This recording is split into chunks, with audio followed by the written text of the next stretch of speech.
So I've got, let's multiply by reciprocal. So I get u squared plus 1, reciprocal. U squared over u squared plus 1 du equals differential of x. Let's check that out. So I got u squared plus 1 dx, u squared du. U squared du. Yes, equals dx equals u squared. Okay, so now we have to integrate, right?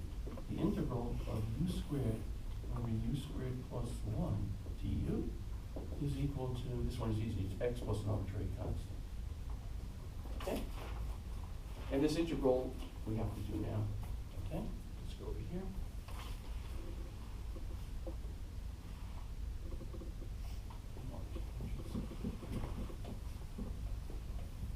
Okay, to do a long division, or you could do this little trick that we've done before. The integral u squared over u squared plus 1 du, let's just add and subtract the 1 over here. U squared plus 1 minus 1 over u squared plus 1 du. Right? Can't object to that. And now I'm doing a long division, right? That becomes the indefinite integral. U squared plus 1 over u squared plus 1 is 1 minus 1 over u squared plus 1 du. And that easy. U minus arctangent. Okay. And again, like I did on the test, I'm not going to expect you to remember the integral of u squared plus 1 inverse. Okay, but the important thing now is that we have now on the left, so we have u minus the inverse tangent of u, right? That's the left-hand side, equals x plus c1. Let me just check my notes over here. Yes. Okay. I think you can see there's no way now that we can solve for dy dx, right?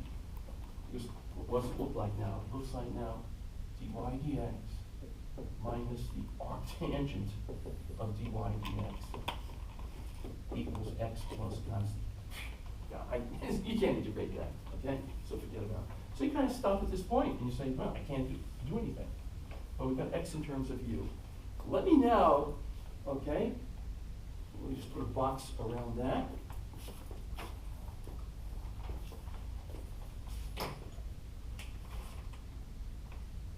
So, Professor, when your dependent and independent variables are missing, you treat it as case 1? You use the one for the dependent? Say it again? When your dependent and independent variables are missing? I can do either. That's what I'm going to do right now. Oh, okay. So the examples I did before, it was either case 1, case 2, right? Dependent or independent variable missing. Here, I noted that there's no y's absent, okay? I went this far, that's as far as I can go. Let's do now the other case now, okay? We also, this is now, I guess, part B of this thing. Note, x is absent, right? Okay, and remember what the thing is over there. Over there, we set y prime equal to u, and we used the chain rule for y double prime. And we got u du dy, I believe, right? Look back. Okay. Now let's see how far we can get on that. So now I've got, let's see, y prime squared. Okay.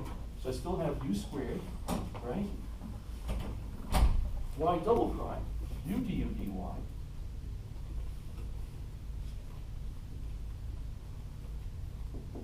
Right? Left hand side, y prime squared, that's going to be a u squared. And y double prime is u du dy, 1 plus u squared. Okay? So it looks to me that you've got the u dy is equal to u squared plus 1 divided by u cubed. Right? Okay, but it's separable. Okay.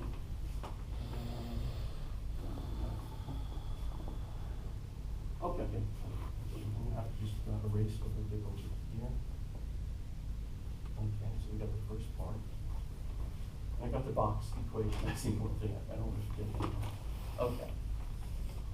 So let's continue over here now. So we have now the integral of what?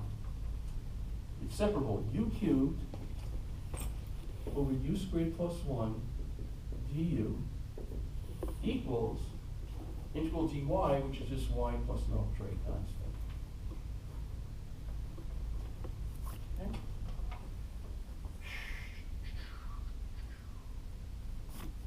Okay. Now, of course, this is standard integration that you should learn in calculus. When you have a rational function like this and the denominator is of higher degree numerator, you do a long division, you get a polynomial and a remainder. So let's just do that. Okay. What's u squared plus 1 divided by u cubed? Well, this is 0, right? Well, u, right? So u squared plus it'd be u cubed plus u, and again a range of minus u, right? So the integral of u cubed over u squared plus 1 du, which is the integral of, here's the long division. I get u minus u over u squared plus 1 du. Okay?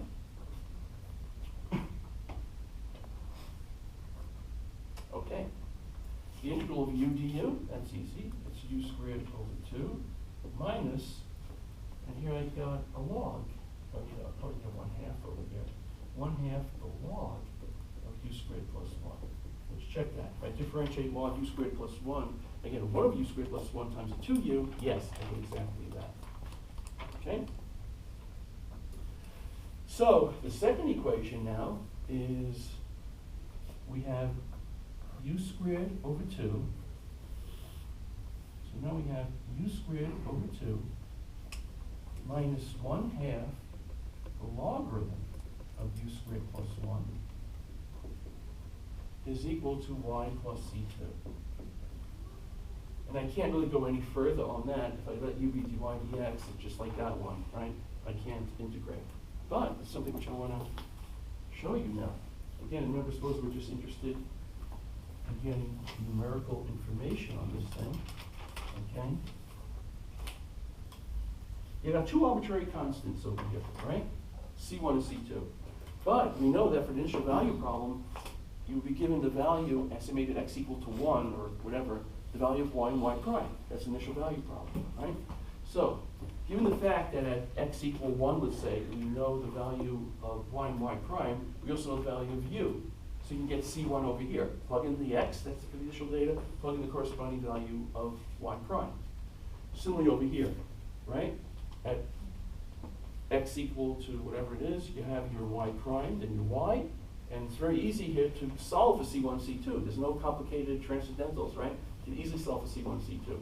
So now you have a definite number over there. You have x as a function of u, y is a function of u. Isn't that a parametric equation, right? And you can plot that in the plane, and therefore you also can find the solution basically at different points. So what happened over here is that we found that we got the second hurdle stopped us, right? We were able to do the first integration, but we couldn't get past there once we had u in both cases. But by looking at these two equations together, we have parametric equations which we can solve for. Okay.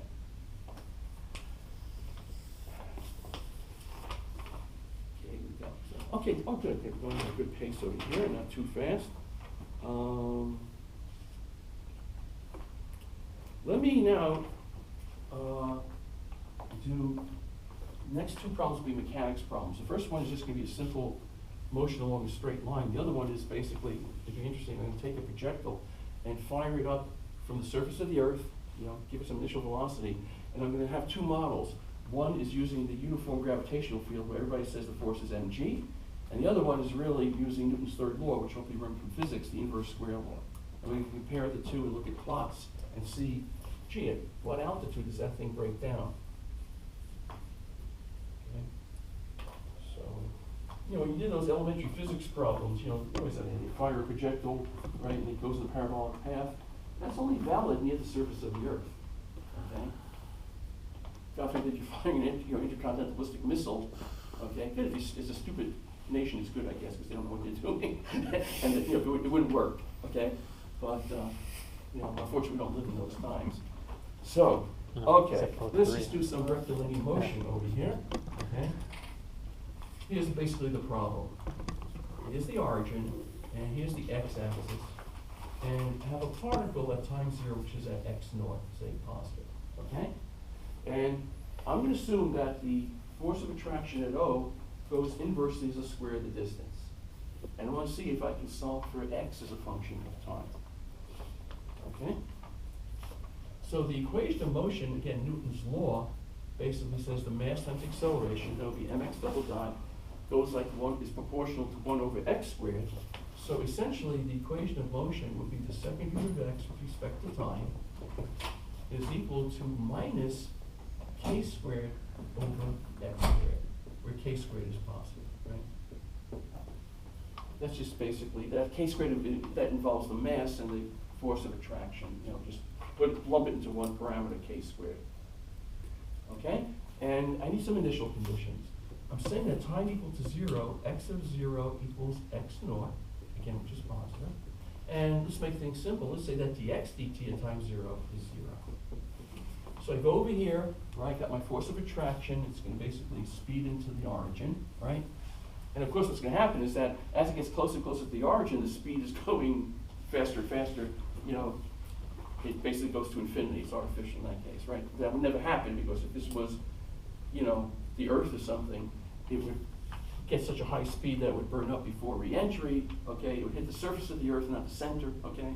So it's an ideal problem. We're just assuming that the attractor is actually a point over here, O, okay? As opposed to some body whose, you know, center of mass is at that point. Okay, so we know qualitatively what's going to happen, right? At t equal to 0, it's going to be x0. You can even almost plot it in our head, right? Here's time versus x. At t equal to 0, it's over here, okay? And x is going to decrease, right? And the question is it going to go like this or is it going to go like that, right? Okay, it's going to hit x equal to 0 at a certain time, okay? Don't know that until we solve it, what shape is actually. But certainly decreasing, right? The x dt has to be negative, it's just going into the origin. Okay. If I look at this equation, I see it's nonlinear because of the x squared, right? And time is missing, the independent variable is missing, right? So we're going to do case 1, okay? So we're going to say let dx dt, instead of being u, I'll call it v because that's the speed. You know, give it a symbol that makes sense, right? It's the velocity, dx dt. You can call it u, but you know, let's call it v, okay? And then we use the chain rule to get the second derivative of x with respect to t, okay? That was basically dv dx dx dt, which is v dv dx. Same as before. Before we had u du dx, or something like u du, I forget what it was, okay? Right?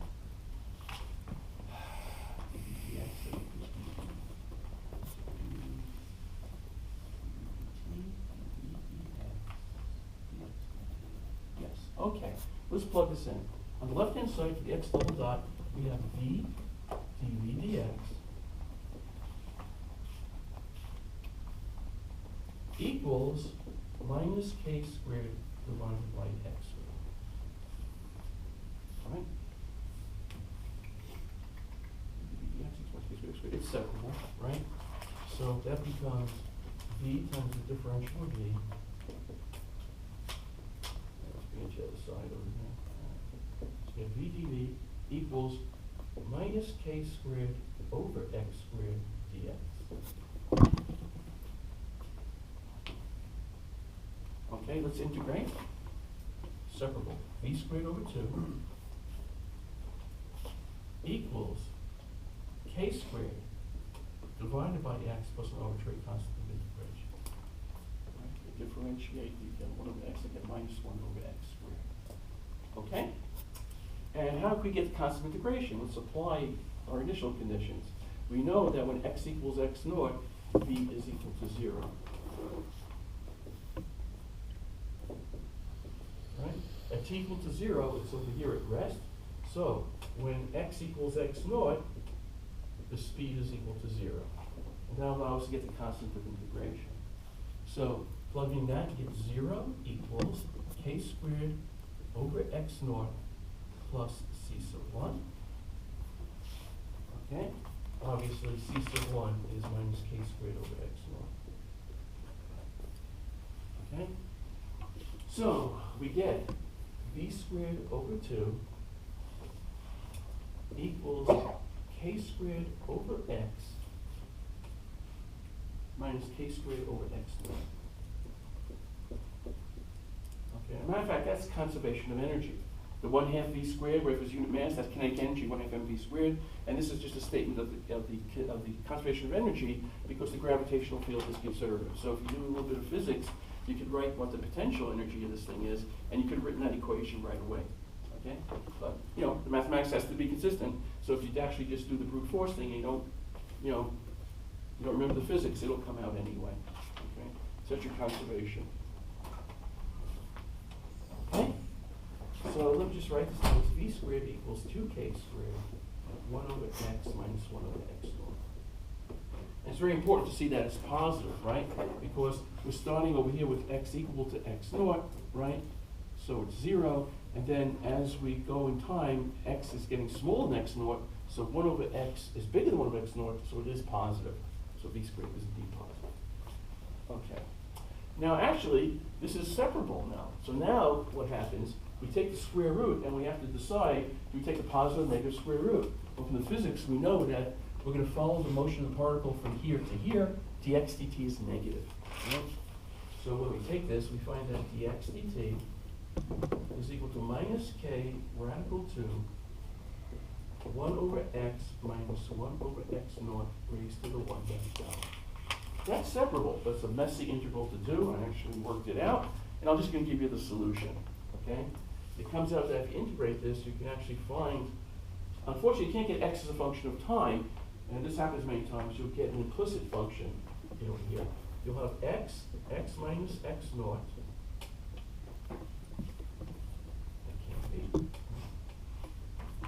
X naught minus x has to be positive, right?